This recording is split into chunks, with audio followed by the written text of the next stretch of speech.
Pregnant women have been facing the terrifying prospect of giving birth alone as hospitals restrict visitors due to the coronavirus.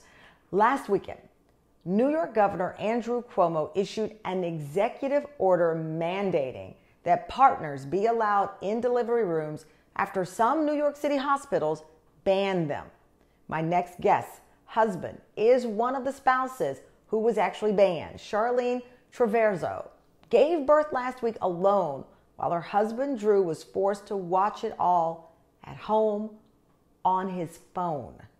The new parents Charlene and Drew join us in Cyber Hall from Staten Island, New York with Drew Jr. Congratulations. Thank you so much for being here. You found out the night before you were set to give birth that you would be going at it alone. What was going through your mind? Yes, Tamron, that's correct. I actually found out through social media, not even directly from the hospital themselves. And when I found out, I was devastated, crushed, distraught, anything you can imagine. It was terrible. It's hard to believe. You learned on social media because people have started spreading the word. It started as a rumor, and then suddenly it was real, and folks were sharing it. Right. I had read, on a forum that I'm on, a fellow mommy said I work at, Staten Island University Hospital, and they're not allowing moms to have their spouses. And I said, that's not true. And I ended up calling the hospital directly, and they said, oh yeah, we just changed our policy. Like that. Just like that. They were with no intentions to call us, notify us, nothing. What was it like walking in there alone that day, knowing you were supposed to be walking in with your husband? It was terrible. I never felt more scared in my life, to be honest. The whole entire hospital, it felt like, it was a somber, very somber mood. Yeah, it wasn't right. It wasn't right at all. Drew, when you had to say goodbye to her and let go, how did you find the strength to do it? I mean, you planned this 9-month journey together, and then here you are at the moment, and you are unable to be there.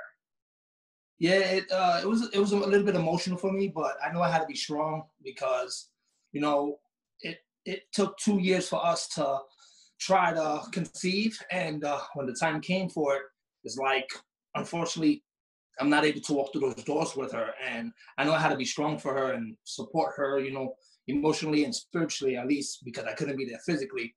So I jumped in my car after she walked through the doors and drove home in tears, and that's all I was able to do at that point. Charlene, at the last minute, you were able to use your iPhone, or someone had an iPhone. He was able to watch from home. How did that go? He was. Yeah. I had brought this makeshift tripod, Tamron, and I was determined, at least at that point, to have him be a part some way, somehow. Even if we were going to MacGyver it around the bed, and we were going to find a way. But one of the nurses were able to hold the camera, directly there, and he was able to at least to see, and he coached, and I coached her the whole way. I was there. You coached her through it. Right from He's the camera. Push, babe, push. I saw his head coming out. I'm like, you got this, be strong. You got this, he's almost there. And we were just thankful that she was able to bring him with no complications and perfect health. What was it like, Drew, to finally get them both out of the hospital, get them into the house?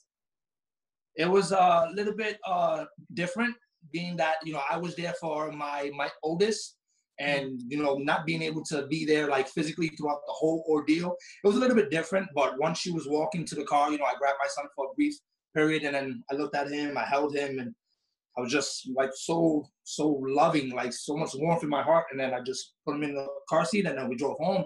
Then when we got settled in the house, that's when I was able to actually hold him and then take it all in, and then started crying. He was finally here after all this time. Well, good luck, and thank you so much for joining. Congratulations. I know it was not an easy start, but you can see there, baby Drew is okay. He is feeling He definitely is, Tamron. Thank you so much. Thank you so much. Please be sure to join us tomorrow for another special edition of the Tamron Hall Show. Let's keep the conversation going. As we say, let's talk about it. Go to any of our social media platforms, Instagram, Twitter, Facebook, and visit us at thetamronhallshow.com.